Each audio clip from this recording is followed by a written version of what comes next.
Welcome back to my channel, everyone. Today we'll be hearing the personal statement from Claudia, the sister of Honis. As most of you are aware, Honis was part of the Los Beroean Pickets Bible study group during his struggles and also leading up to taking his own life. Today's video is a significant and emotional one, as Claudia shares her personal statement regarding her late brother Honis.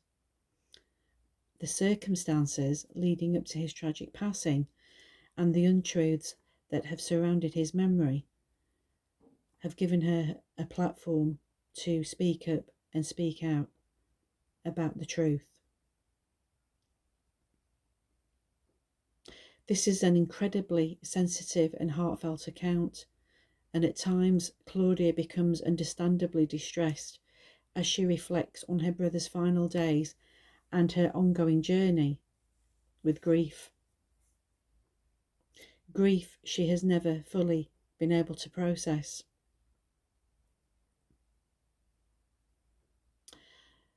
Because of the language barrier, Claudia will be assisted by two people, Steve Seniros and Sonia, who will join me to help make the interview easier for Claudia and for interpretation reasons so that everybody else can understand.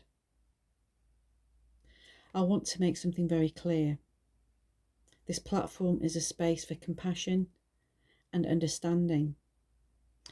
And while I encourage open dialogue, any comments that are disrespectful, insensitive, or hurtful will be removed. Please approach this story and this interview with care and, of course, the empathy that it deserves. Your continued cooperation is most appreciated. A warm welcome back to my channel, everybody. My name is Karen Saunders, and we have another interview with a lady by the name of Claudia. Claudia is the sister of Honis, our brother, who is no longer here. And this interview will be taking place as a result of what was said on Eric Wilson's last video, How to Deal With Slander, where he tried to stand back from what happened to Honis by saying that Honis had left Beroean Pickets 5 months previous. I've already given my response to that, but I think it's really important that we get Honis's sister's viewpoint. And so without further ado, I'd like to welcome Claudia to the channel, but also we have Steve Senseros and Sonia, who will both be interpreters for Claudia.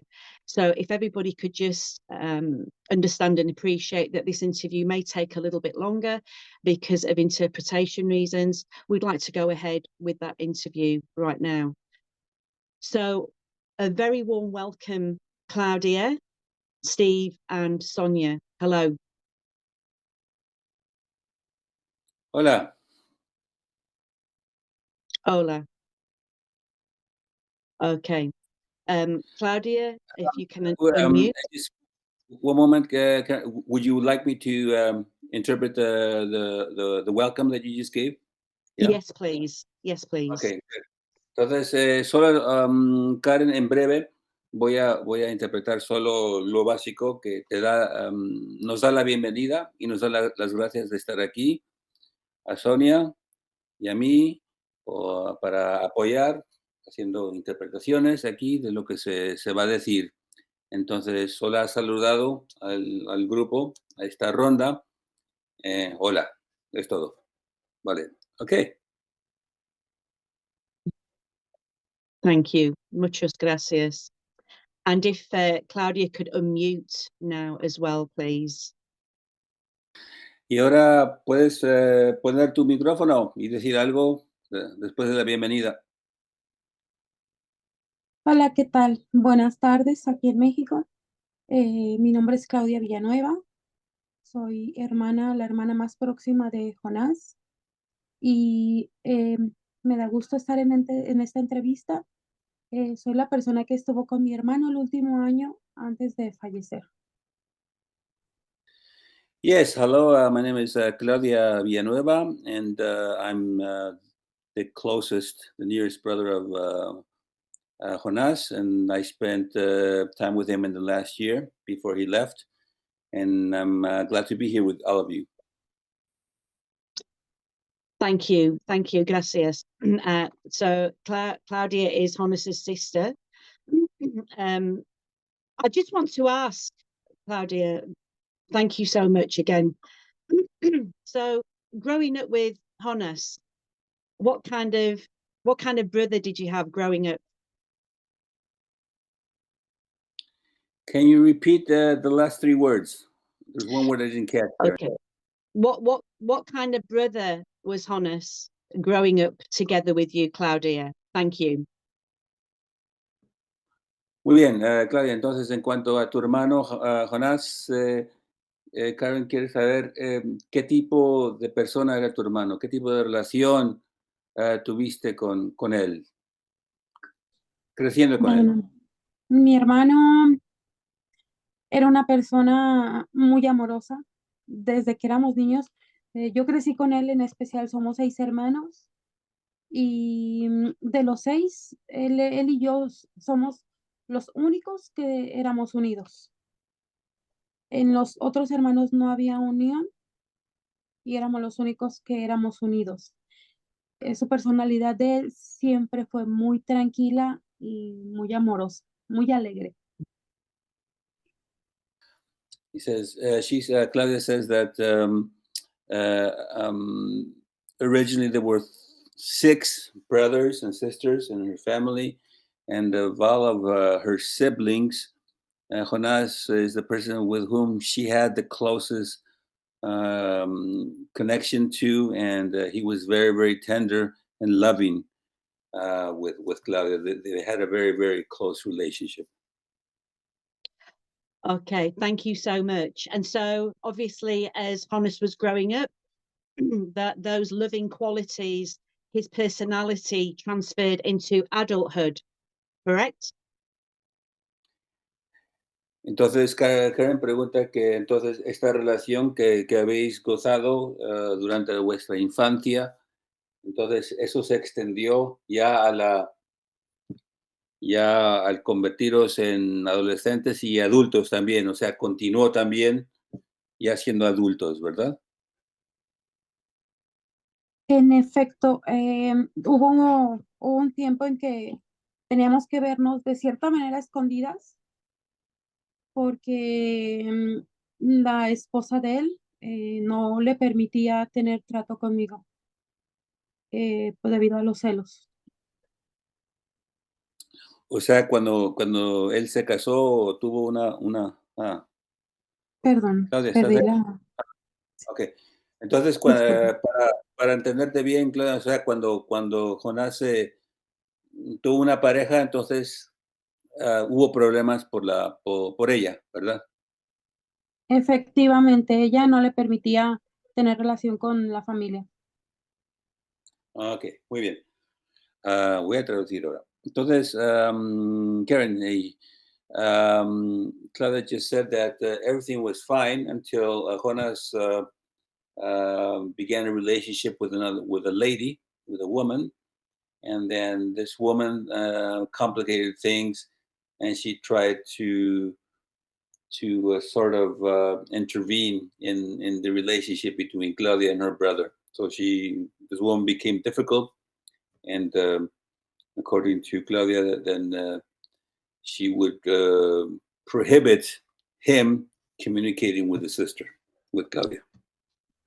Okay, thank you. So just following on from Claudia's explanation there, is this the woman that ended up marrying Honis?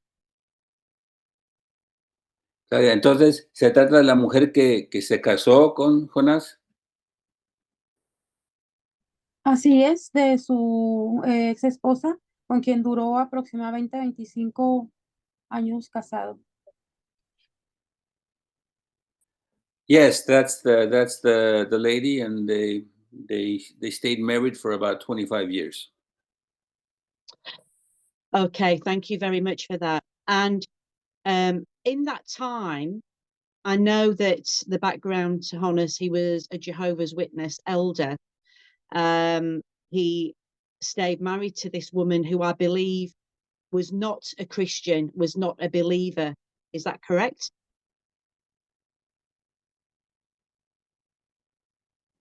Entonces, Claudia, si Karen ha entendido bien, Jonás tenía una posición como mayor, ¿verdad? En su grupo religioso, y ella no pertenecía a esa religión, ¿es correcto?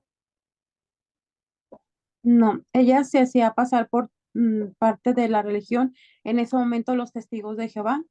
Mi hermano duró aproximadamente 20 años de anciano, pero ella se hacía pasar por, bueno, era testigo de Jehová ante la vista de todos, pero en casa tenía un comportamiento diferente, no era una mujer cristiana. Ok, muy bien, gracias. So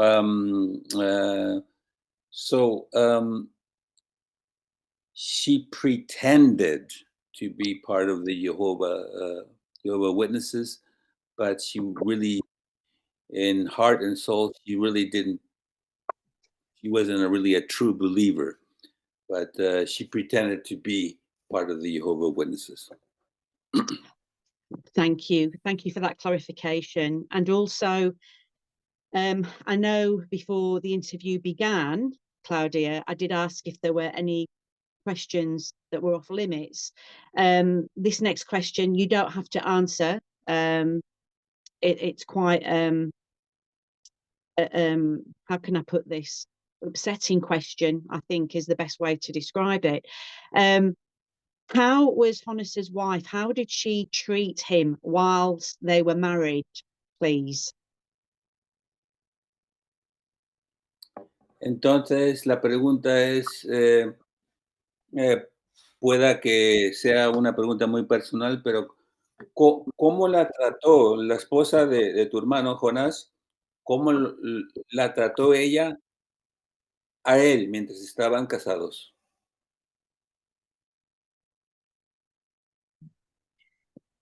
Bueno, aparentemente tenían un matrimonio perfecto, muy bueno, lleno de amor, un matrimonio cristiano, pero por ser yo amiga íntima y de mucha confianza de mi hermano, yo sabía que ella lo maltrataba, que ella le impedía tener trato con toda la familia. Y el último año, que fue cuando me convencí de lo que estaba yo segura, eh, mi hermano llegó a venir a mi casa porque cuando sucede que ya se abre un tema. Aquí en México el maltrato es un tabú, eso se esconde, eso se guarda. Pero cuando las personas comienzan a enterarse, eh, pues es más fácil que la persona afectada se descubra. Y como yo fui apoyo de mi hermano en ese tema, mi hermano empezó a comentarme todo lo que había sucedido años atrás, durante todo su matrimonio. Él me contó que en muchas ocasiones ella lo golpeó, incluso en una ocasión en la ciudad en la que estaban viviendo, estaba nevando ese día, estaba nevando, vivían en Coahuila, y él estaba a punto de bañarse y él tomó una llamada de una ex compañera, ex patrona, pues, de trabajo, y ella le tenía muchos celos. Entonces mi hermano estaba en calzoncillos y ella por celos lo sacó a la calle muchas horas así en calzoncillos, sí estaba nevando. Básicamente todo estaba lleno de hielo y ella lo tuvo en la calle mucho tiempo.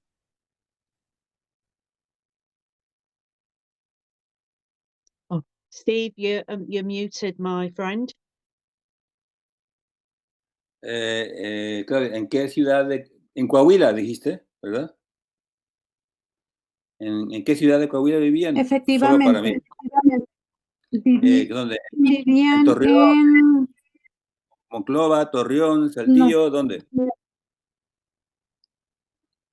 en, permítame. Sí. She's consulting something. The thing is that where her brother was living is where my father is from, so I know the whole area. So I was like, Sí, Okay. Thank all you. right. sí, al parecer no recuerdo exactamente en qué ciudad, porque perdí comunicación con él, pero Vale. parece que sí era en Torreón. Torreón, vale, muy bien. Ahora voy a traducir. So, Karen, can you still hear me? Yeah? Yes, go ahead, Steve. Thanks. Okay, yeah. So, the deal is this, that her brother Jonas confessed to her certain abuses that this lady was doing to her brother, and then after many years, he began to confess some incidents that were happening. For example, this is just one example that she just gave me.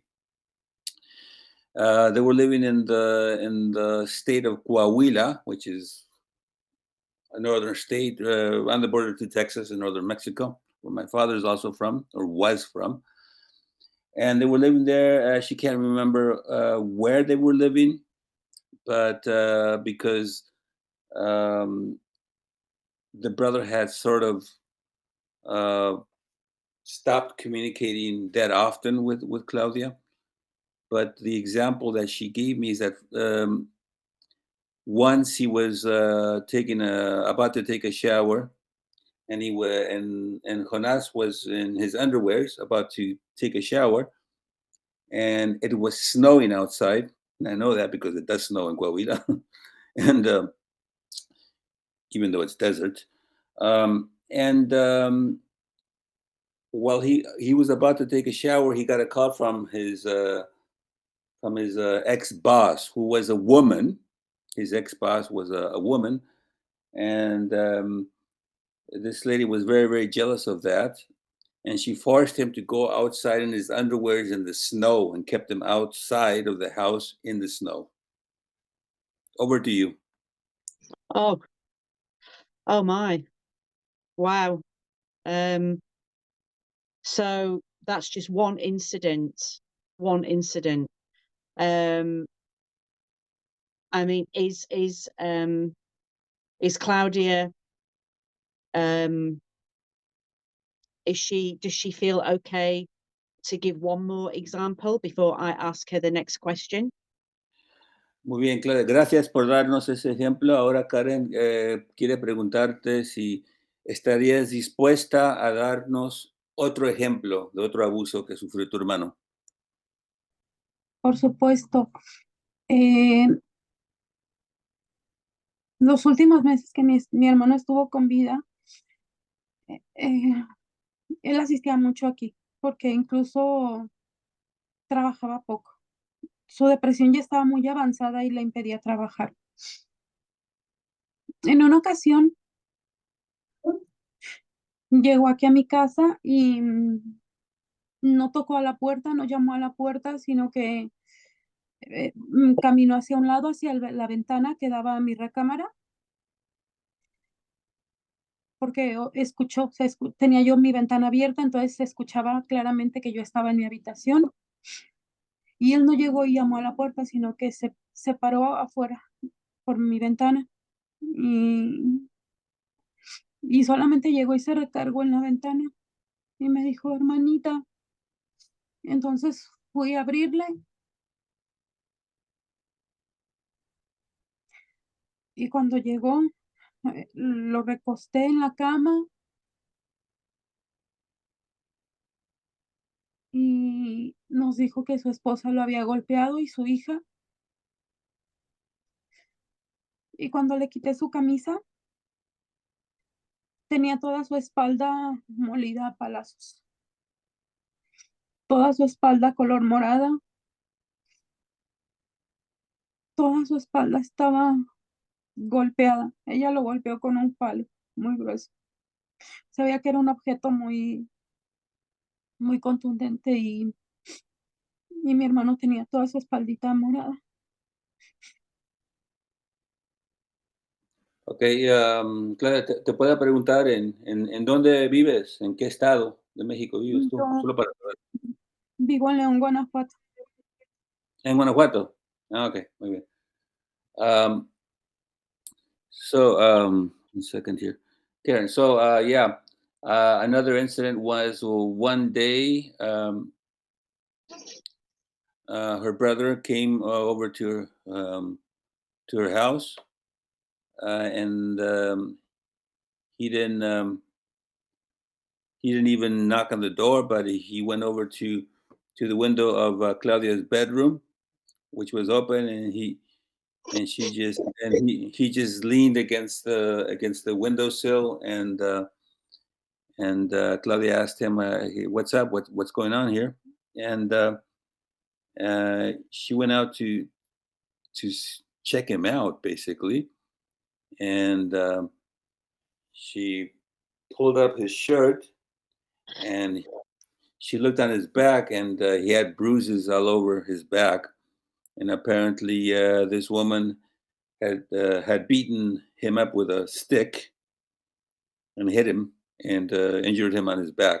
His back was full of bruises from the blows of the this wooden stick. Oh my goodness. Oh, I am. Can you just say I'm so sorry to hear this? It's really that's tough. Oh my goodness. Can you thank Claudia for just relaying that before I ask the next question, please? Bueno, Karen dice que lo siente mucho de saber el sufrimiento de tu hermano en esa ocasión y que te da las gracias por compartir esa historia con ella. Le agradezco también sus condolencias y es algo que se tiene que saber. Claudia says she thanks you for your condolences, and it's something that has to be known. Oh, absolutely agree, because getting back to the main reason why we want to clear Honis's name, our dear friend and brother, we want to clear his name because Eric Wilson has gone on record on his channel, Beroean Pickets, to say that it was actually the other way around, that it was Honis that abused his ex-wife and that the police were involved because of him and that there were trials formed because of Honis, not his wife. And if I could just explain as well, Steve, and you can relay that back to Claudia as well, is that Eric Wilson tried to step back from all of this. He went public and said that Honis had left Beroean Pickets 5 months previous before he ended his life. My response to that was, it matters neither here nor there. 5 months was 5 months of struggle before he ended his life. It has nothing to do with him leaving Beroean Pickets, but the fact that the committee that was formed against him and Gabby, without inviting them, they had done nothing wrong. If you could just explain that, that's the main reason as well why we want to clear Honis's name. Okay, so it seems that hi Karen. So it seems that I'm missing information because I'm not getting the whole picture here. So you're mentioning data that is unbeknownst to me. So can you please repeat me and fill me in? Is there Okay. there's another person who told somebody or whatever? So I'm not informed. And Okay. in this context, it would have been nice to have received a report from you. Yes. But I don't have it. I'm like I'm guiding myself through the fog right now. Okay. And I'm going to put my hand up, and I absolutely concur with you, my friend. I should have sent Eric Wilson's video to you to peruse over so that you would have the whole picture. I am so sorry. I am remiss. I admit my remiss, and my apologies are extended to you, Steve. So, and you, I mean, exactly, you're just dealing with the situation now. This is a lesson for me to be learned, because I've never done this before either. So, but I'm at fault, completely at fault here. I should have sent you the information. So please forgive me, my friend. So Beroean Pickets channel is a big channel on YouTube. It has a massive presence. They are all, if not most of them, are ex-Jehovah's Witnesses. Eric Wilson and his wife, Wendy Weens, are the, we say leaders. They say that they're not, but they're the leaders. Okay, And time out.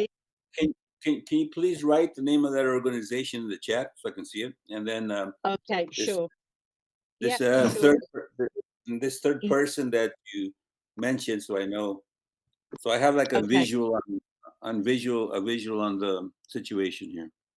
Okay. Yep.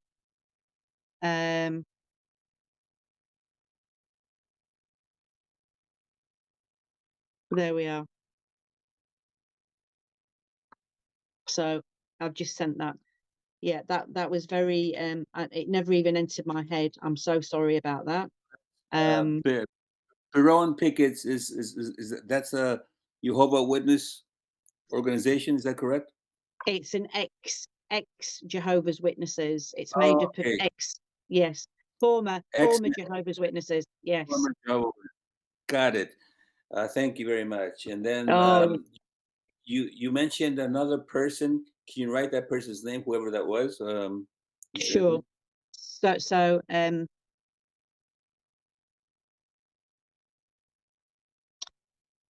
Eric Wilson and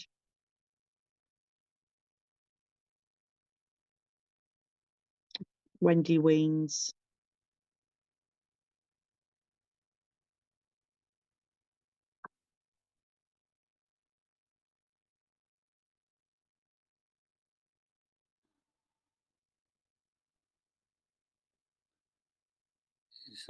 Is Claudia gone?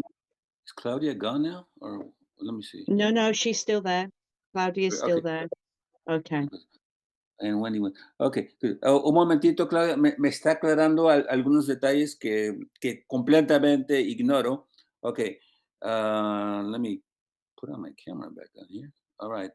So, just for my purposes, can you explain to me, Karen, who Eric Wilson and Wendy Weens were or are?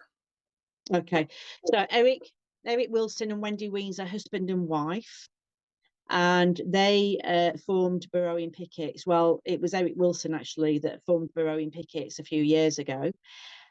They are ex-Jehovah's Witnesses, former Jehovah's Witnesses.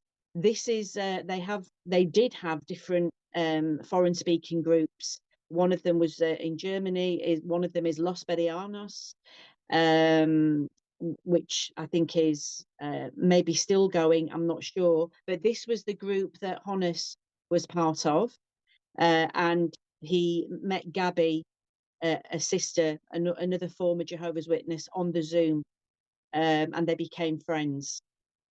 This was frowned upon because of Honis's marital status. He was still married, but the hypocrisy that has come out is that there were a few people that were not married in that group, and at the time, Eric Wilson and Wendy Weens were not formally married.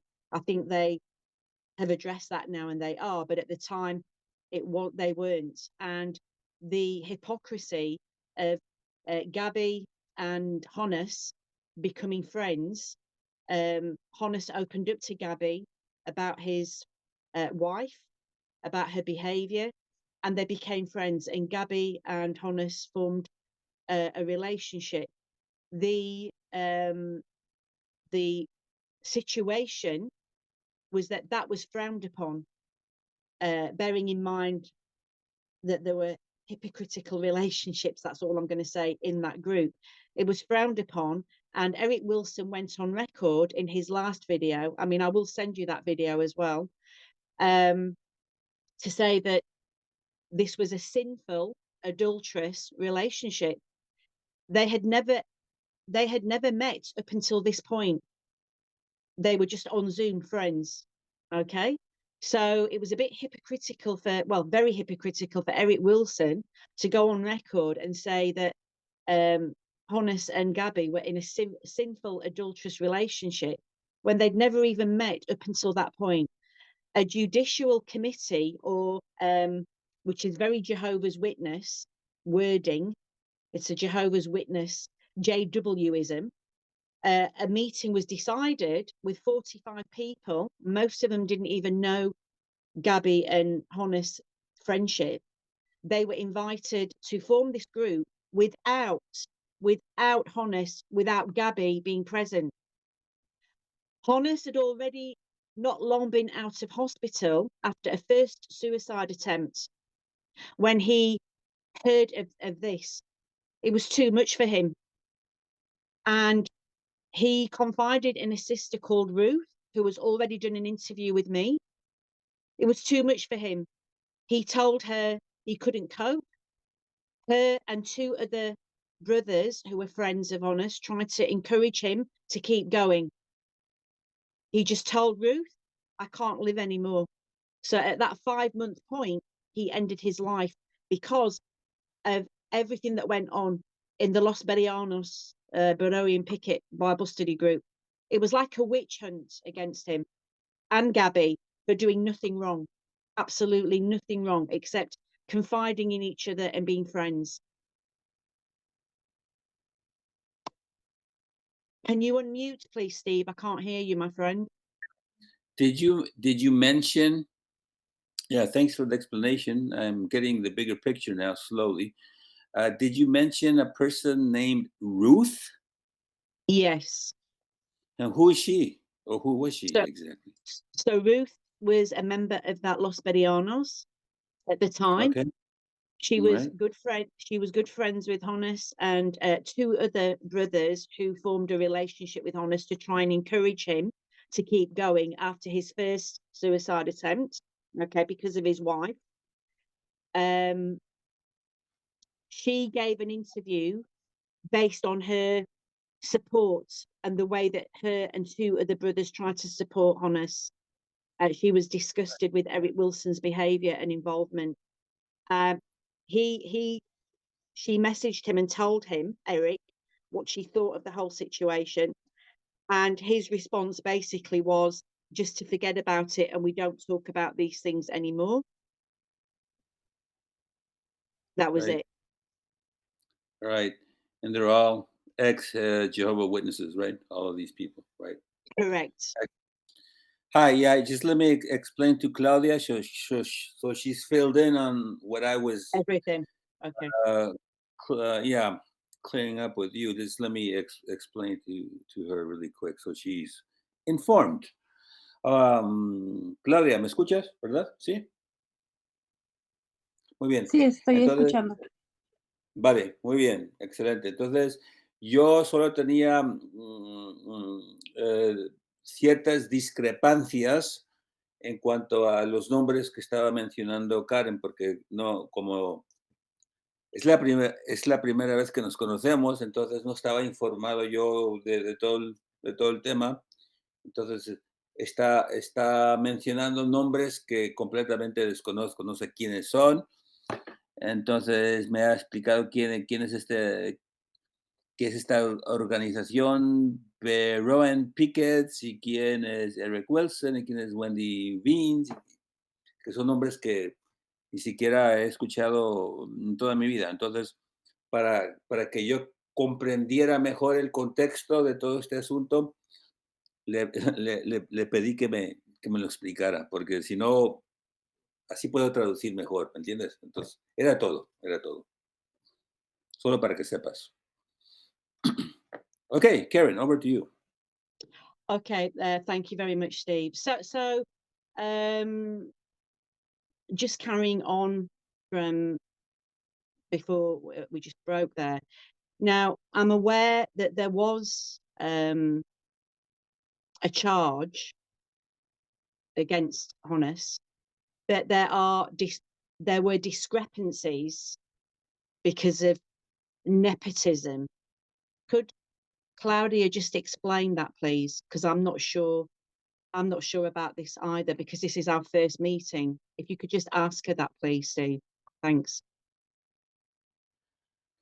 Bueno, Claudia, entonces supuestamente había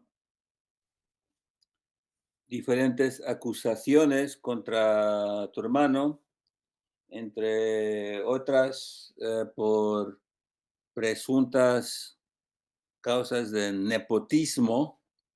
Entonces, Karen te pide que si podrías explicar un poco más a fondo eso, ¿qué pasó ahí?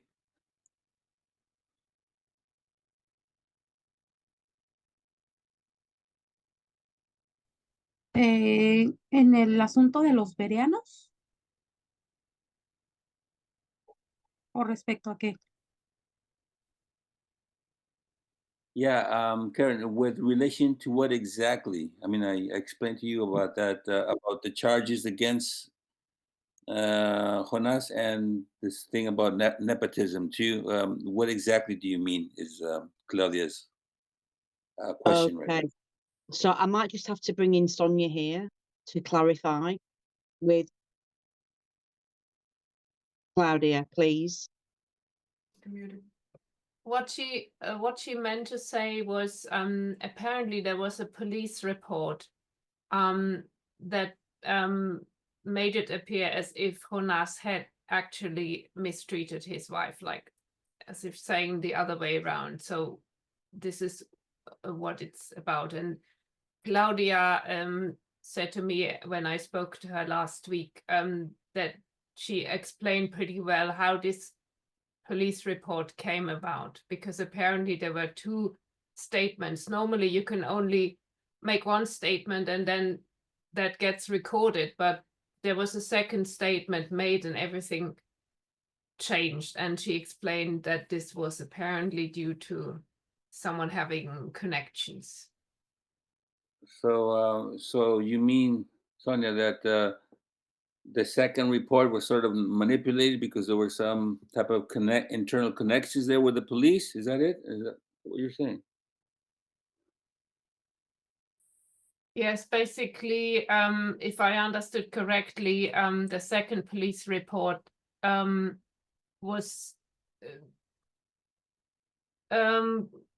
well, there was, first of all, there was a witness of a 4-year-old child, which is weird enough.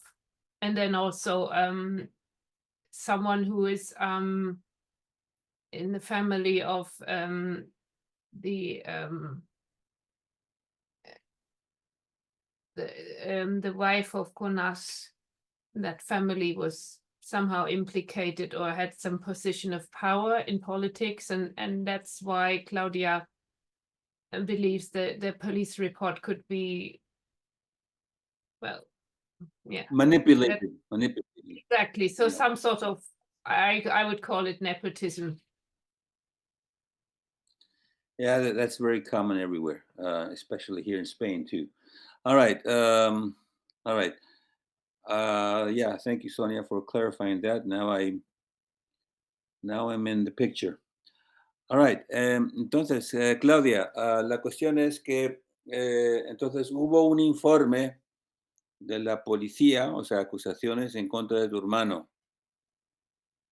Y luego, supuestamente, según lo que me ha explicado Sonia, hubo un segundo informe presuntamente manipulado porque la esposa de tu hermano tenía contactos en ciertos cargos del gobierno, de la policía, yo no sé. Entonces, podía, según lo que Me están comentando Sonia y Karen que podía haber sido un caso de nepotismo, ¿verdad?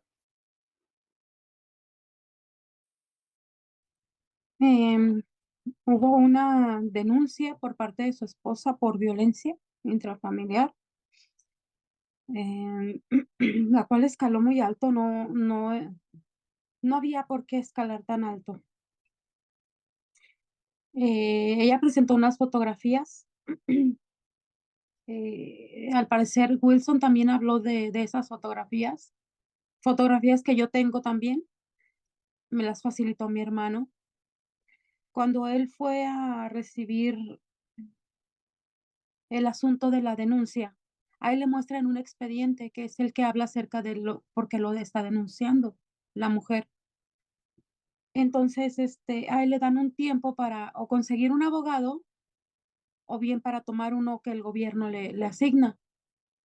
Él consiguió un abogado y un tiempo después, podría decirse un mes después, cuando fue a ver nuevamente el abogado junto con él, el abogado pidió el expediente y resulta que el expediente estaba cambiado.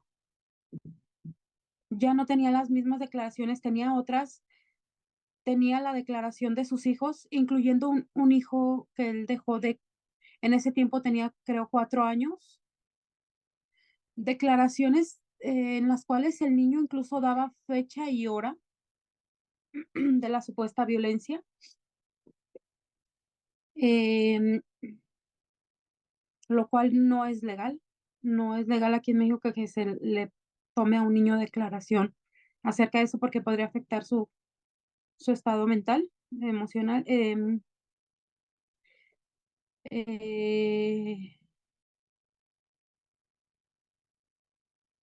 a mi hermano lo acusaron y sí está un expediente, una carta y expediente sobre la violencia que ejerció sobre su mujer.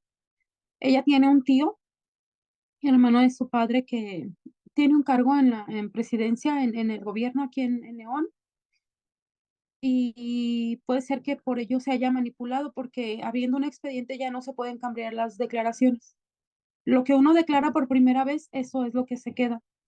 Entonces, no había manera de que se cambiara a una segunda declaración, ni a que se incluyeran, sin haber él presentado un abogado, ni a que se incluyeran más testigos supuestos, en ese aspecto.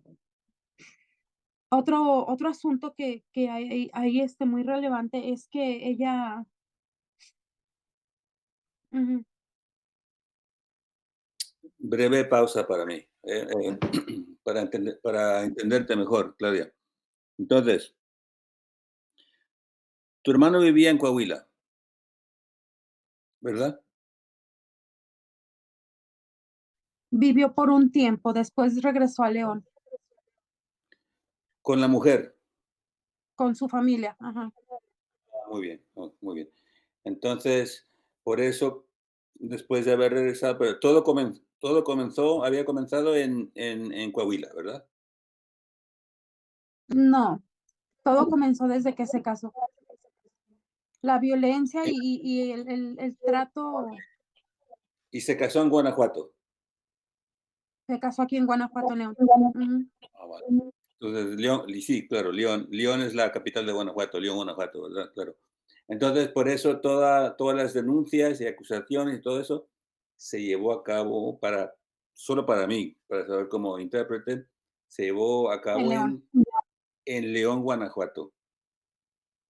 Así es, porque el tiempo que él estuvo en Coahuila fue un lapso pequeño. Ah, muy bien. Ahora comprendo mejor.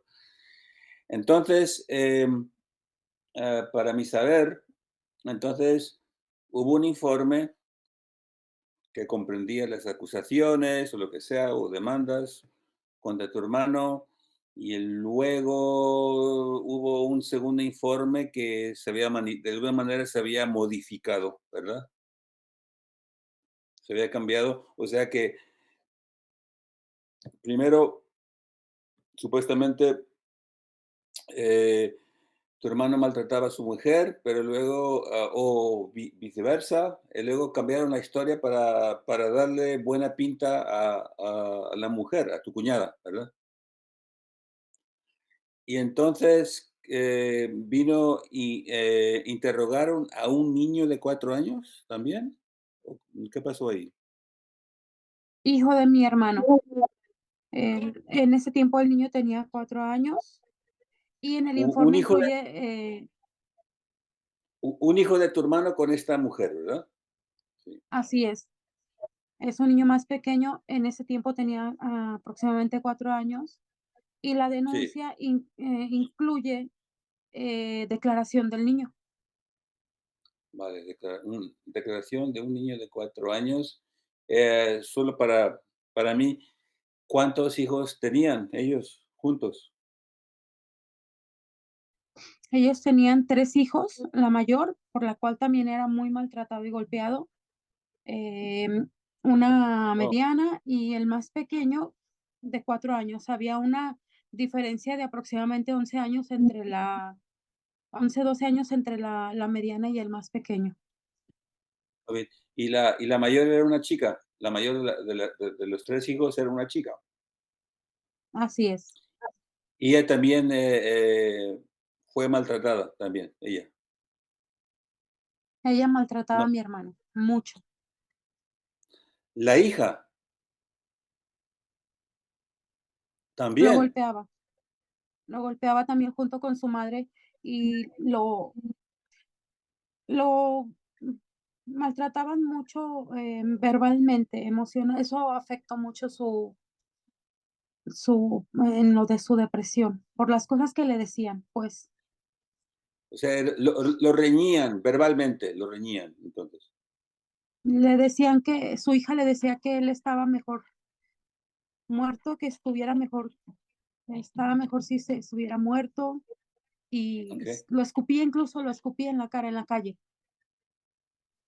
wow. Con 11 años. Wow, No, increíble. la mayor en ese tiempo, la mayor en ese tiempo tenía aproximadamente 23. Bueno, 23 años, ya era ya mujer, estaba ¿verdad? casada. Sí. Muy bien. La menor tenía aproximadamente 16, 17 años y el nene Sí, tenía 4 años. ok.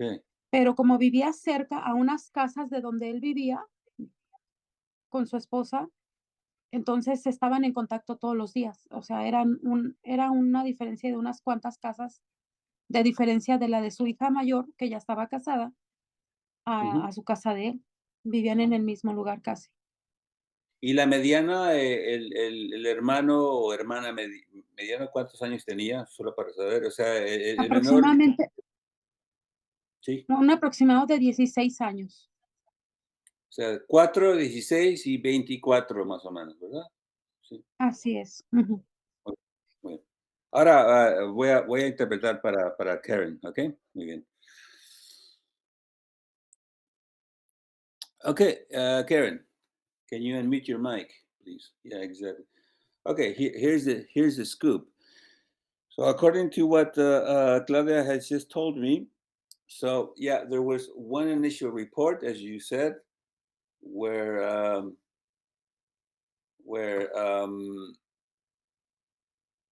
the brother declared that he was being mistreated or mishandled or abused by his wife, right? And Yeah.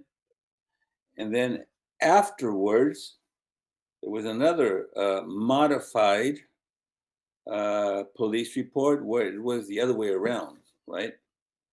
Where Right.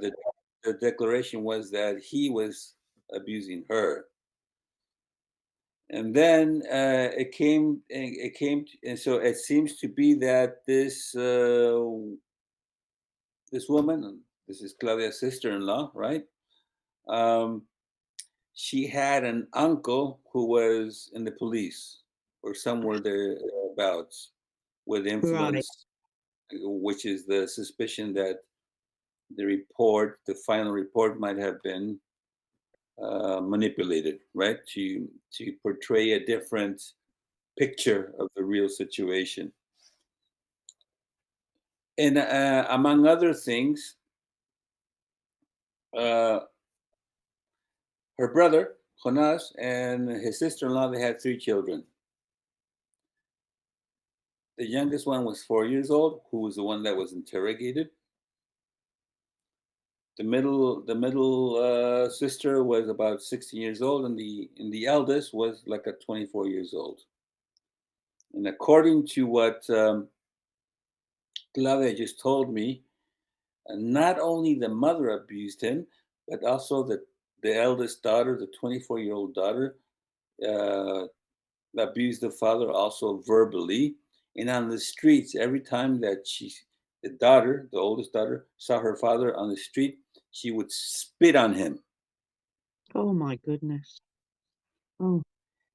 And would tell him, and would basically repeat the mantra of the mother that it would be better for him to be dead than alive. Oh. Oh. Oh my From the eldest. goodness. And then apparently the police interrogated the youngest child, 4 years old, which is, I mean, me as an outsider, seems a little bit suspicious. Same. Yeah.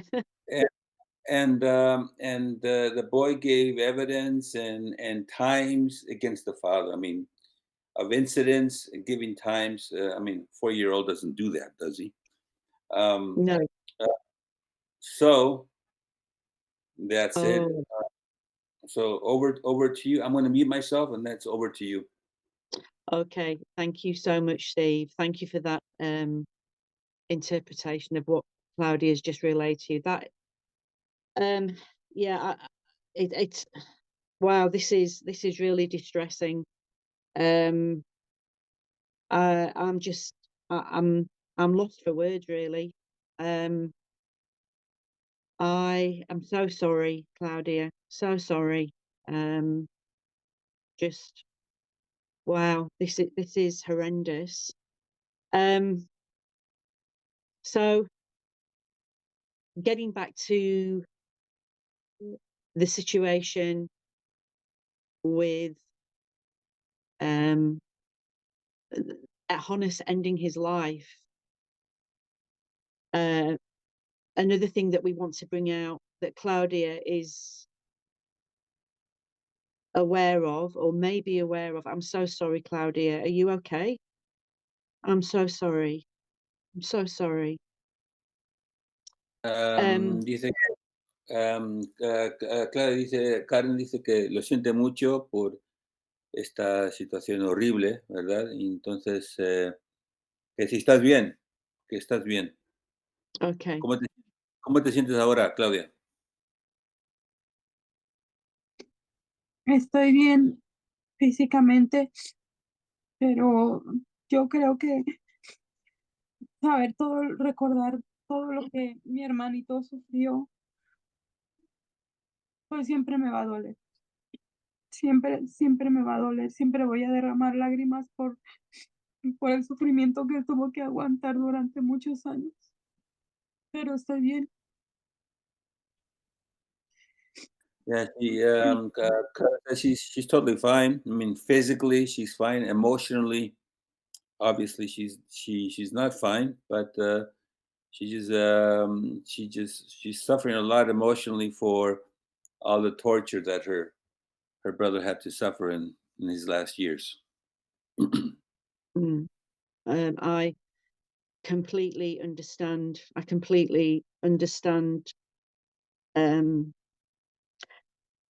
how Claudia is feeling right now, and all I hope is that that she is able to manage this, and I just encourage her to seek help as well if she hasn't dealt with this or gotten closure on it, because it's very I was very mindful of the fact that this interview could be triggering, but I think as well Claudia will agree that the clearing of Honis's name is what the focus is. The focus is clearing that man's name, because Eric Wilson made out as though it was him, and it was Honis, sorry, that was the perpetrator of everything. I would I would just like to, I can't think of anything else to ask. If there's anything that I've missed out, maybe Sonia could come in and just give Steve and I a heads up if there's anything else that we've missed out, because I want to end by asking Claudia if she has anything to say to Eric Wilson and Wendy Weens. But is there anything that needs to be brought out, Sonia? Yes, go ahead.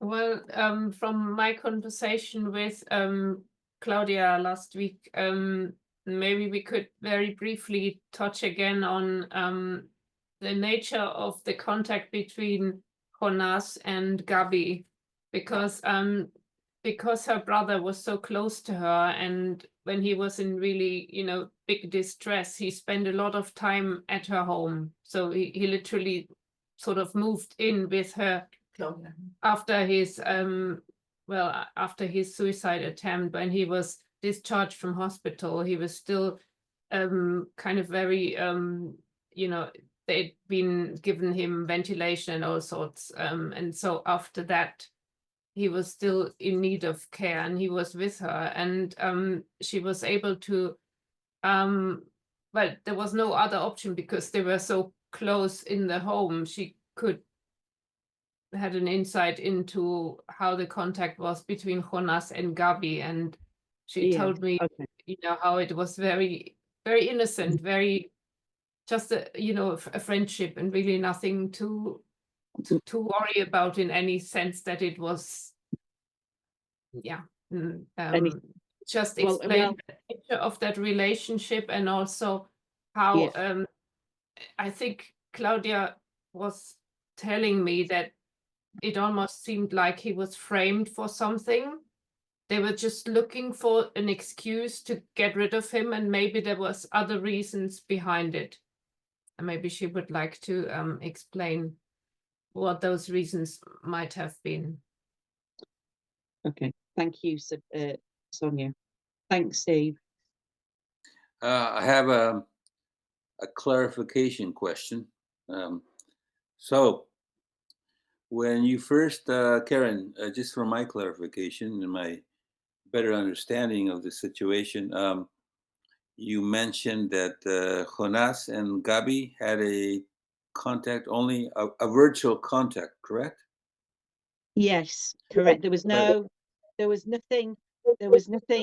I mean, they grew close, but there was no consummation of anything. There was no relationship, nothing of what they were accused of. Yes, correct. But then, if I understood Sonia well, towards the end, they did have physical contact. So Gabi went and visited Jonas, or did I understand that incorrectly? No, you must have misunderstood me. As far as I know, they only had contact via Zoom, or via kind of electronic means. And because Nas was basically living with his sister at that time, or during a lot of time, she was naturally, she could hear those sort of conversations, and she told me, and maybe she would like to tell us as well, how the relationship was between, how that friendship was, and that it was and also just to mention, Gabi is in New York, and So Gabi's the German far lady. away. Yeah. No, She's German, living in New York, or Gabi, or no. Gabi is I don't know, American, but of Hispanic origin, I suppose. All right. Got it. Yeah. All right. No, but All they were like literally countries apart, and just having contact through electronic means. Got it. All right. Good. So let me ask Claudia. Claudia, entonces, bueno, ya he comprendido más o menos el contexto, no todo, pero seguramente mucho mejor de cuando comenzamos esta entrevista.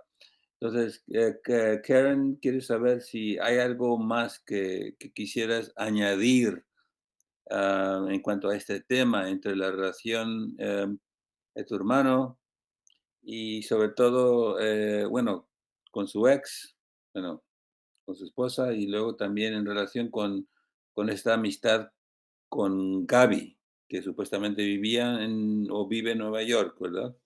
¿Hay algo que podrías añadir más? Si se te ocurre algo. Claro que sí. Tengo conmigo la carta póstuma de mi hermano, en la cual añade unos aspectos que seguramente van a ayudar a comprender bastante la situación en la que él vivía.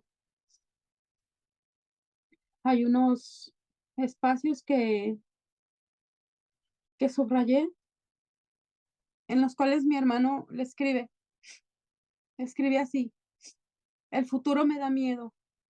Solo pensar en ya no volver a vivir con mis criaturas me parece la muerte en vida. Por eso lo único que veo como salida es la muerte, para que tú ya vivas feliz y encuentres a un buen hombre que te ame y que no esté tan dañado como yo, porque ella le decía que él estaba dañado por no haber tenido papá ni mamá, que crecimos en un ambiente donde no teníamos ni padre ni madre. Y perdóname, a su esposa le dice, por ser tan débil y codependiente de ti. Más tarde dice, quizá te preguntes, esto es al siguiente día, ¿por qué no me he suicidado? Perdóname, pero es que yo hubiera querido que volvieras con los niños pronto, pero no tenía claro qué era lo mejor para ti, para mis hijos, y lo he evaluado tanto y hoy lo tengo claro. Lo mejor para ti es mi completa ausencia en sus vidas. Yo no quiero contradecir tus palabras y las de mis hijos, porque mi hermano iba a tener pronto una audiencia en la cual iba a testificar y iba a tener que contradecir todo lo que dijeron ellos. Dice, aunque sé que no dijeron la verdad, tú sabes que soporté humillaciones y maltratos de tu parte por muchos años, pero eso no importa. Yo ya lo perdoné desde hace mucho tiempo, aunque la verdad me siguió doliendo hasta este día. Esas son las palabras que quiero recalcar de la carta que dejó mi hermano antes de morir, en la cual deja claro las cosas que vivió con ella. Estas palabras quisiera que las escuchara el señor Eric Wilson, que se atrevió a acusar a mi hermano de maltratar a su esposa sin ninguna base, sin haberse enterado antes de la situación real. Y me gustaría que las escuchara y que tomara en cuenta una siguiente vez cuando necesite hablar de alguien, sobre todo que ya no se puede defender. Me gustaría que supiera lo que mi hermano plasmó en sus últimos momentos y que se arrepienta de haber acusado a mi hermano de lo que lo acusó. Okay, Claudia, gracias. Karen, so basically, the last thing that she just mentioned right now is that her brother left an apologetic letter for taking his life, addressed to his wife, and she, um, one second, Karen. Claudia, esa carta que dejó tu hermano, esa explicación, ¿se la dejó a su esposo o a ti?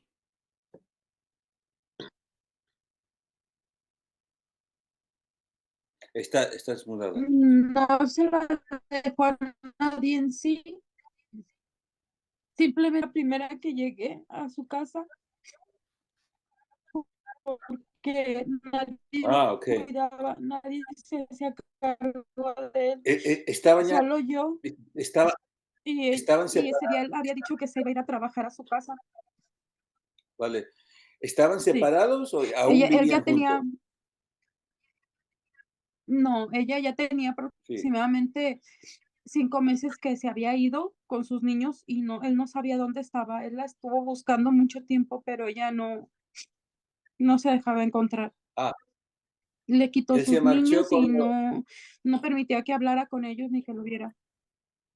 pero la de 24 años no se la puede quitar porque ella es adulta, pero se fue con los 2 menores, ¿o qué? Con el Sí. menor, que era porque la mediana se quedó a vivir con su hermana. La Con ella sí tenía contacto, pero mi hermano quería ver a su bebé. Muy bien, entonces, tu hermano se marchó con el más pequeño de 4 años, ¿verdad? O es o No, ella, la esposa. La esposa se marchó. la esposa se marchó. Vale. Entonces, Sí, con su bebé. Y no le permitía verlo. vale.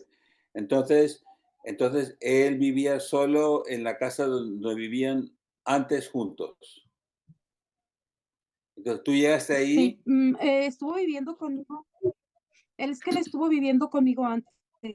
Él aquí asistía todo el día y casi toda la noche, pero cuando tenía Vale, trabajos, como él tenía su taller en su casa, sí. él iba a trabajar para allá, Vale. pero yo estaba siempre en contacto con él, Okey, por okey, teléfono, por mensaje, siempre, ¿cómo estás?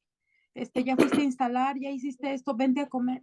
O sea, nunca lo dejaba solo, pues, completamente, porque incluso mi hija, la más pequeña, cuando él tenía que ir a instalar algún lugar, ella lo acompañaba. Pues no lo dejamos solo porque era okey. era lo que me había pedido la psiquiatra de él, que no lo dejara solo.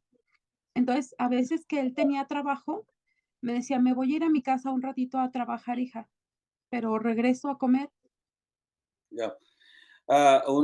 Muy bien, gracias. Una pregunta muy personal de mi parte, ahora ya como interesado en este asunto. ¿Algún Ujú. psiquiatra le recetaba antidepresivos? Sí, él tenía su psiquiatra.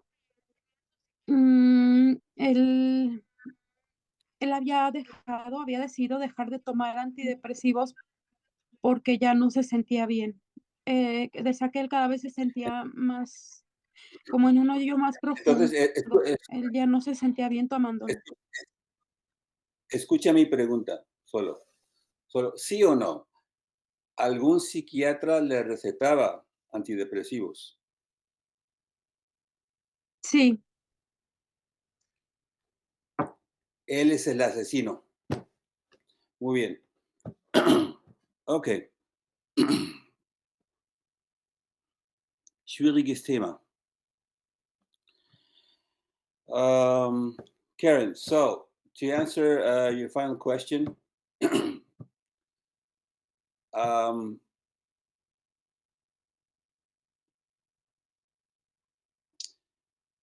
when Claudia went over to her brother's house, who was by this time living alone, right?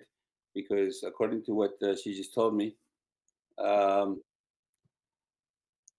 she took off with the youngest because the 2 older ones, the the the daughter who was 16 years old, she went to live with her, I guess, with her aunt, and his wife took off with the youngest one, right?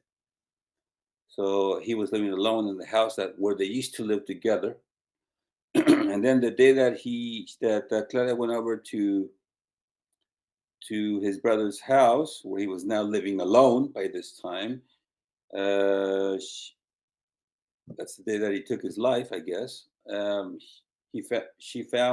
found this notebook with like a farewell letter, right? Explaining why he had taken his life, blah blah blah, and everything's there. She's got the letter right there. If you want, have you can have Claudia send you scan that for you and send it to you, and you forward it to me, and I will be glad translate that for you into English, if she wants, of course. Okay, thank you. And the other thing is that the question that I asked her is if a psychiatrist had placed her brother under psychotropic drugs. Psychotropic drugs. I'm an ex-Scientologist, and we hate psychologists and psychiatrists. Okay, just so you know that I'm not in Scientology now, but we Scientologists we used to be in war with psychiatrists because we were totally against that. So her brother was under psychotropic drugs, what they market in the world as antidepressants. Yes. Okay, and now I'm going to give you my slide. I'm going to say goodbye right now because then you can, and then we can make another appointment if you want me to translate that. But antidepressants make people suicidal. Mhm. That's Okay. it. Okay. I just want to, there was actually just one final thing. Thank you for giving your observations on psychotropic drugs as well, Steve. I am aware of the side effects of antidepressants, having worked in the mental health field myself for over 20 years. I just wanted to, I do have one final question for Claudia, but I just saw Sonia put her hand up for a minute. So we'll have Sonia and then I'll have Claudia's final question to her, and then we'll wrap this up. And I may have to get back in touch with you, Steve, if Claudia decides to send the note for you to interpret, but we can just put that to one side. Go ahead, Sonia, first, you, and then I will ask one final question. Yeah, I just wanted to add, thank you, Esteban, for mentioning the potential dangers of psychotropic drugs, which I'm also aware of. However, I think we need to bear in mind that this man has been in an extreme situation, like sort of a triple whammy. First of all, having been in an abusive relationship, abusive marriage, which is unusual the way it is, so it probably takes a long time to be discovered. Then he had a situation of leaving Jehovah's Witnesses, which is another very stressful, potentially traumatic situation in someone's life. Then he got involved in the Beroean Picket group, which was meant to be something where a safe haven for people who, leaving Jehovah's Witnesses, find a new way of coming together with others, ex-witnesses, and worshiping and reading the Bible, whatever. And that sort of, from being a safe haven, it turned into something where he was getting criticized or framed for something which he didn't even do, all in the while of getting out of this abusive marriage, or trying to turn somewhere for help, not knowing what to do. He apparently started a friendship, or started sharing things with someone who he met in that group, and then he was like sort of pounced upon for, oh, no, you shouldn't do this. So I think that there's a lot of stressful things. And then on top of it, having your wife, kind of taking your youngest boy away and like, no, you can pay me the money, because that's what Claudia told me. He kept paying from the little he had. He always paid his, what do you call it, the maintenance. Child support. Exactly, the support. child support. Child support, yeah. This lady happily took all the money from him, but she removed the smallest child, his little boy. And I mean, Esteban, you are a father. You can imagine what it must be like if the woman runs away and takes your boy away from you. And I mean, tell me you wouldn't be sort of like, at least, in a very bad mental state when that happens. I don't think anyone would be depressant to be. I mean, that's a very good Yeah. point there. I mean, but and I don't want to have like this type of discussion in front of Claudia, but we can have this on a private level. But yeah, you bring up a very good point. And the thing is of course, there's like mental stress, and there's like mental distress, which has to do with emotions, and of course, when a human being gets into this downward spiral, I mean, we're all in a downward spiral because we live in such a decadent world that's going down the drain right now. But that's besides the point.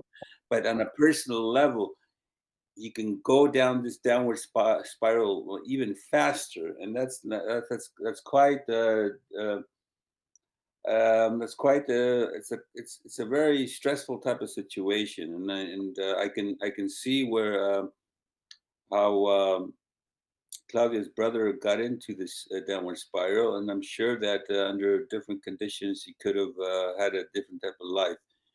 The problem begins is that when you get into distress, for whatever reason, maybe because of your relationship, maybe because of the religion that you belong to, maybe you belong to a specific religious group that puts pressure on you, and then when you begin to visit a psychiatrist and you get prescribed these psychotropic drugs, and then so Karen, go ahead.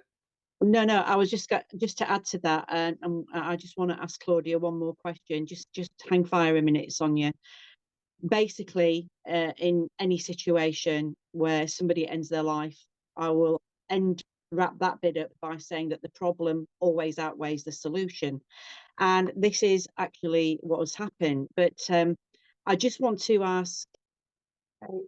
I just wanted to mention that as was Claudia was reading from that letter, she went on to say that it's very important for her to clear her brother's name. And I think from that letter, it becomes quite evident that he was the one who was suffering in an abusive marriage. And to have her brother's name smeared like that by Eric Wilson, by him saying publicly in a Zoom that, well, he apparently was a wife beater, so there's a police report and that's it, I think it has to be taken with a whole salt shaker, actually. Once you have heard Claudia's story, there's a big question mark. What is a police report if there is even the slightest sniff of corruption and nepotism? And don't tell me, I mean, even in Europe, there are countries, where things go wrong. I don't know about Mexico, but I think we can all figure how easily things get falsified. So Okay, thank you so much for that, Sonia. I just want to finish by asking, just piggybacking on what you've just said there, Sonia. Claudia, my friend, have you, if Eric Wilson is listening right now and watching this video, no doubt he will do once I've uploaded it, is there anything that you would like to say to him? Claudia, en cuanto a este personaje, este Eric Wilson, hay algo que te gustaría decirle a él, o quisieras decirle a él. Estuve muy al pendiente y muy al tanto de cuando mi hermano conoció a los bereanos. Él me contaba todo eso, incluso me incluyó en el grupo de español de los bereanos. Y creo que ahí, en ese grupo, mi hermano encontró 2 cosas muy significativas para él. Encontró una compañera, la cual hizo volver a sentirse humano. Él comenzó a tener una amistad con ella en la cual claramente había atracción. Claramente él se sentía confortado, era como su ancla en ese momento que él se estaba yendo a la deriva, ella fue su ancla en ese momento. Yo estuve presente en muchas de las conversaciones, casi todas que tenían ellos. Era una amistad con una atracción muy bella, la cual es muy común en los humanos. Mi hermano estaba atravesando una situación de suma injusticia, de mucho dolor. Por fin había tronado aquella bomba que tenía años y años ocultando. Y ahora que estaba solo, ahora que estaba yéndose a la deriva, estaba conociendo a alguien que lo hacía sentirse humano, que lo hacía sentirse bien, después de muchos, muchos años. También encontró ahí algunos amigos, los cuales lo traicionaron. Recuerdo bien que él le contó este asunto a algunos compañeros de ahí del grupo. Les contó que él se estaba sintiendo atraído por esta compañerita, Gaby, y lo traicionaron y lo acusaron de estar haciendo algo indebido. Recuerdo algunos de los nombres. Un hombre muy déspota y muy horrible, porque yo lo presencié un asunto concerniente a él.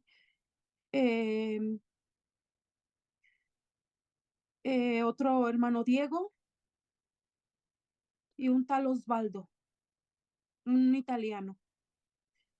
Él les contó este asunto como amigos, como personas que llevaban el liderazgo allí y lo traicionaron. Lo hicieron sentir muy mal. Lo juzgaron mucho por estar sintiendo eso que él estaba sintiendo. Y respecto al señor Eric Wilson, me gustaría decirle que si está dirigiendo grupos de cristianos, debería tener más cuidado cómo se trata a la gente que se acerca ahí, porque trataron con mucha injusticia a mi hermano en una situación en la cual él estaba sumamente vulnerable. Recuerdo perfectamente un como comité o algo, no sé, relacionado a eso que le hicieron, que fue totalmente injusto. Mi hermano tenía unos días, apenas un par de días, de haber salido del hospital, estuvo intubado porque no podía respirar por sí mismo. Su mente no estaba lúcida porque él había tomado una cantidad enorme de pastillas.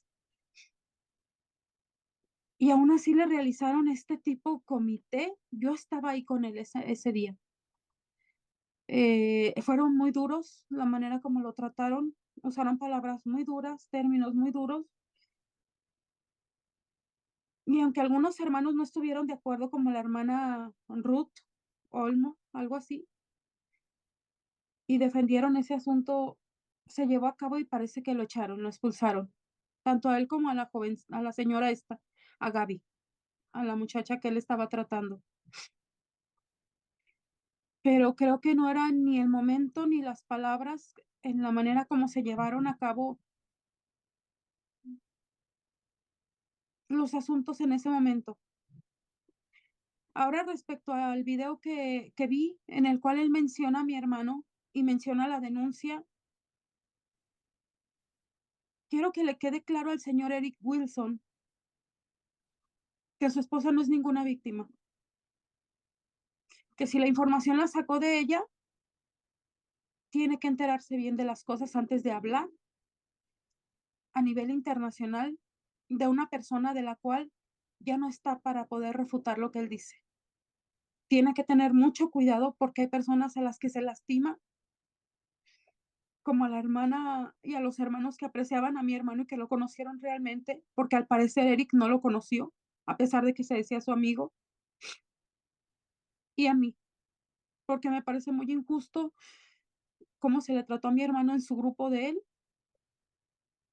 y me parece muy injusto que si se decía a su amigo cuando mi hermano falleció, ni siquiera un mensaje hubo en su celular de parte de él, ni siquiera un mensaje de lamento a su muerte, no hubo nada para él.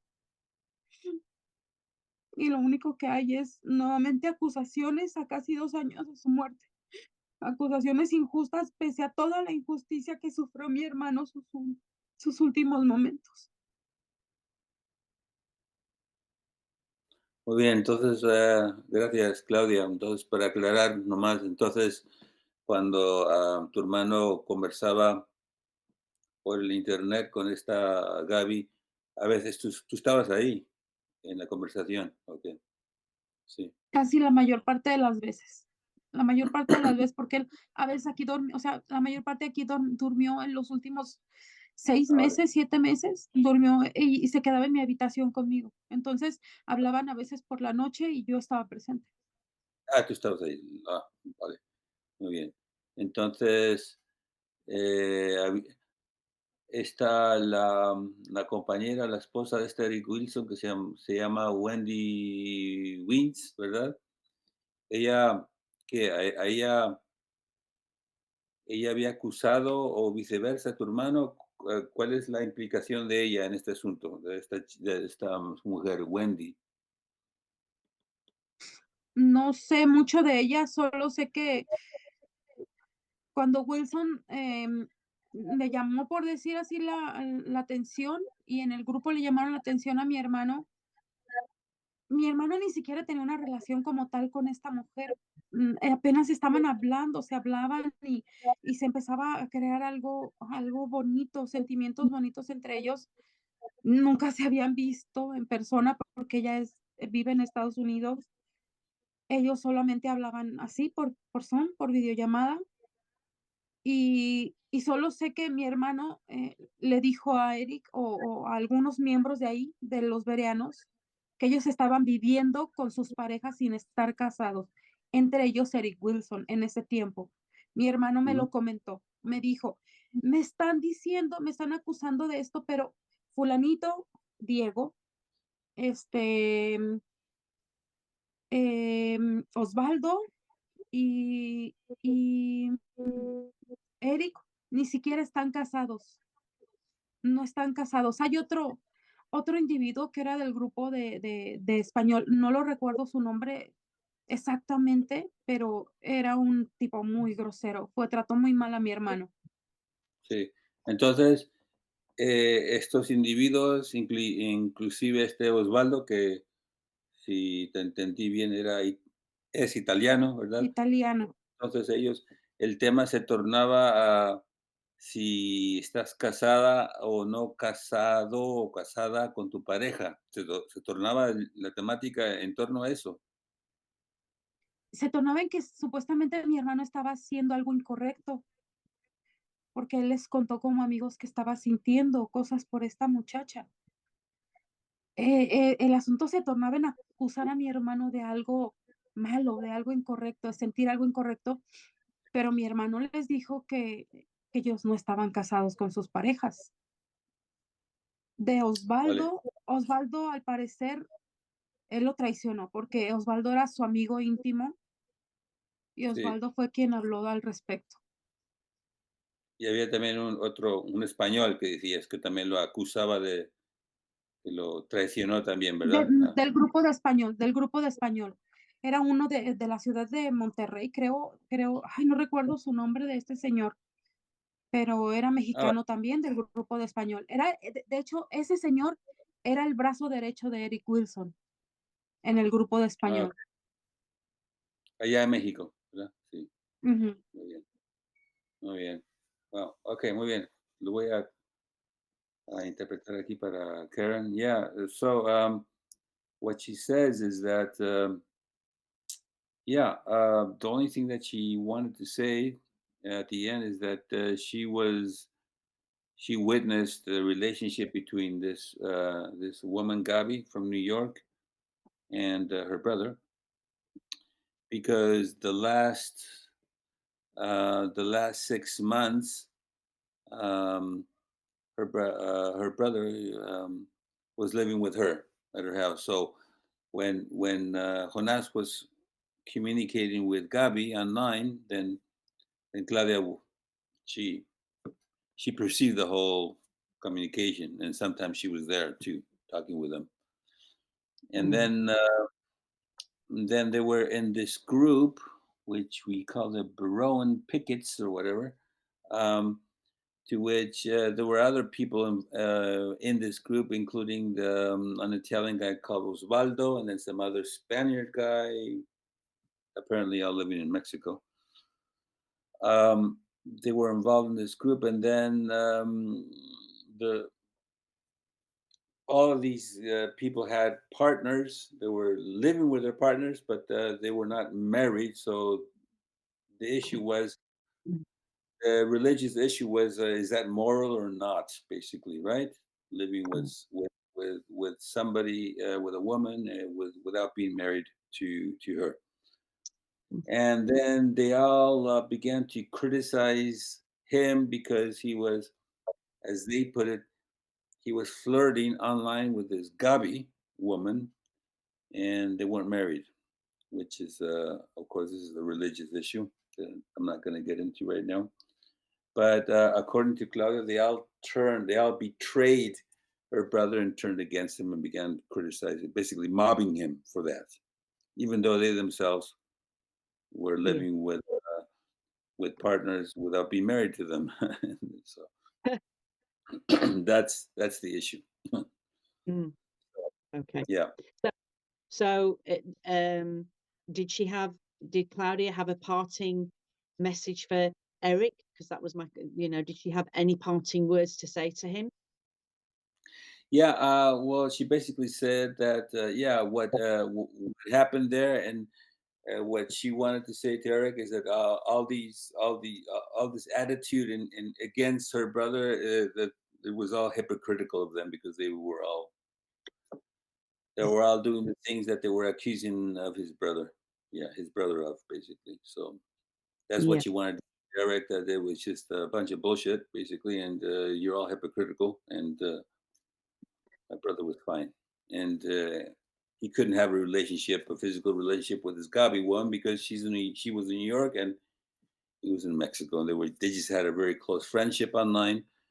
And after this whole ordeal with his ex-wife, when he met Gabi online, that he began to become happy again and have hopes for the future, and that was for exactly, that was a positive thing for him. Very, very good. Thank you so much. And just finally, very, very briefly, please, Sonia, really briefly, my friend. I wanted to pick up, because it was a lot, Claudia talked a lot in one piece, and it must be very difficult for Esteban to remember it all, because these things are all kind of new to him.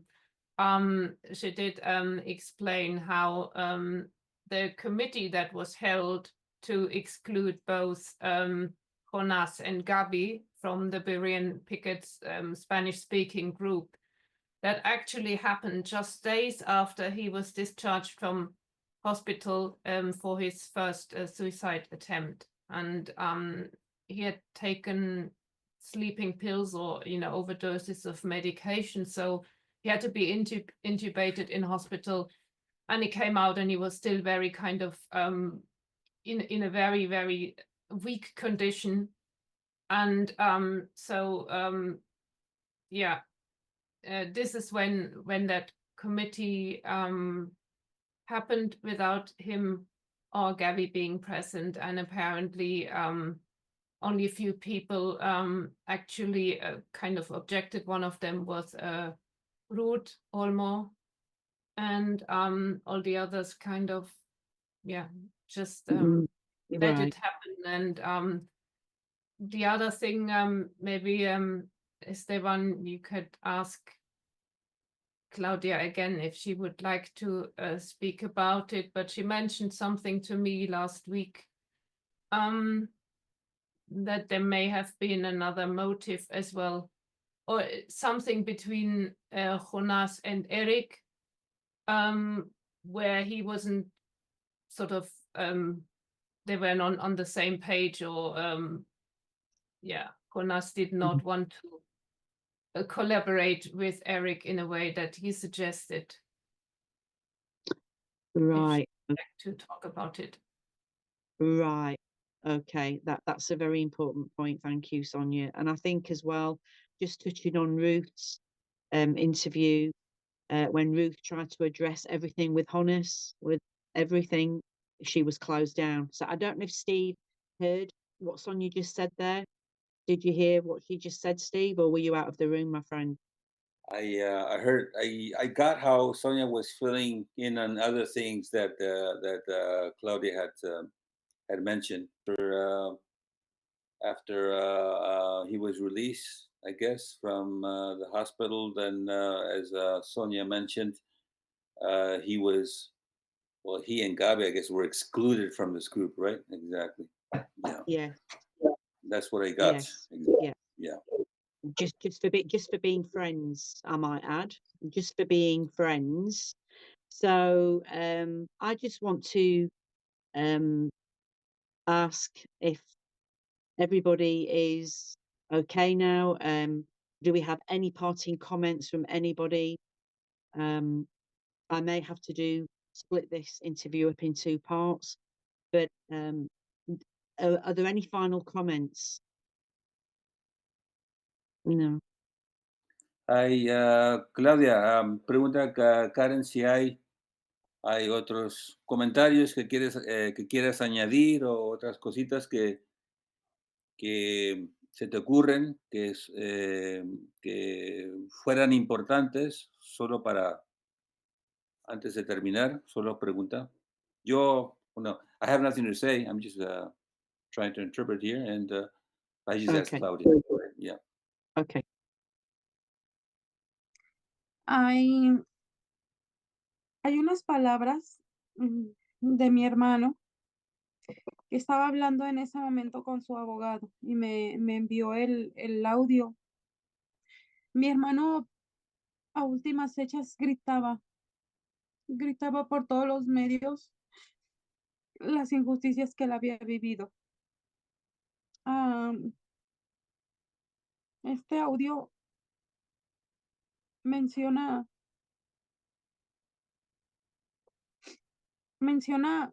el maltrato que él vivió. Me ha costado mucho pensar que hay vida después de esto, ¿ves? Porque ha sido un golpe bien duro. Los primeros 2 meses fueron muy, muy difíciles. Y ya estos últimos 2, como que he ido procesando un poco más en mi mente lo que ha estado sucediendo. Y lo único que me tenía bien preocupadísimo era este asunto. Todavía un poco, pero veo que hay salidas alternas, como lo mencionas.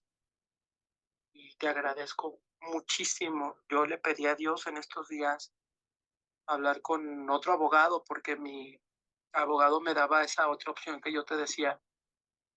Y decía, bueno, pero híjole, quedar con antecedentes y esto, bueno. Okay, so Mi hermano estaba sumamente agobiado por las injusticias que estaba viviendo. Sus últimos meses, él estuvo plagado y minado de injusticias. Mi hermano era una persona extraordinaria y creo que todo aquel que llegó a conocerlo puede afirmar lo mismo que estoy afirmando yo. Era un ser amoroso, era un ser muy compasivo. Él desplegaba las cualidades de Dios en su persona. Era un excelente cristiano. Y me ofende en gran manera y me lastima en gran manera escuchar a una persona, al señor Eric Wilson, acusarlo de algo cobardemente, porque mi hermano ya no está aquí para demostrar lo contrario. Le pido por favor al Señor que tenga mucho cuidado en la manera como se trata a las personas en su grupo, y porque al igual que yo, creo que hay algunos hermanos que de verdad amaron a mi hermano y lo conocieron, que se sienten ofendidos y se sienten lastimados con sus declaraciones que él hizo al respecto. Mi hermano ya no está aquí para defenderse y es una acusación cobarde la que usted hizo. Le pido por favor se retracte. Okay, so she basically says that, she finds it a great injustice what these people are saying about her brother, who's no longer here, and he can no longer defend himself against all these accusations. And she finds it very cowardly that people, after somebody has passed away, keep on talking bad shit about her brother. And then she just played an audio of one of I think it was the last message that her brother sent her, voice message, and where he expresses his distress and his feeling of being falsely accused of things, right? And she reiterates that her brother was a very loving and caring person, and that he didn't deserve like being betrayed by people that he knew from this group, and that this Eric Wilson guy, yeah, also has betrayed him and is talking bad things about him, even though he's deceased and he can't defend himself any longer. Yeah. Okay. Well, thank you very much for that, Steve. Yes. I think we can all understand just through Claudia's facial expressions and her emotions, and with other people that have come forward about Honis and can testify and state that he was a gentle soul. Basically, Eric Wilson's gone on record, unless he takes that video down, he's gone on record to say that everything was Honis's fault. So shame on you, Eric Wilson, if you're listening in. And the least you can do is apologize to this lady here. You might not be able to apologize to all of us for exposing you and your Bible study groups and the way that you do things behind the scene. But don't even tell me one moment, Eric and Wendy, that you can't see this lady and not pick up the phone and talk to her. I doubt that will happen. Sonia, please, one more comment. Yeah, last bit exactly. You have kind of summed it up what Claudia said as well. That she said you cannot say these things, and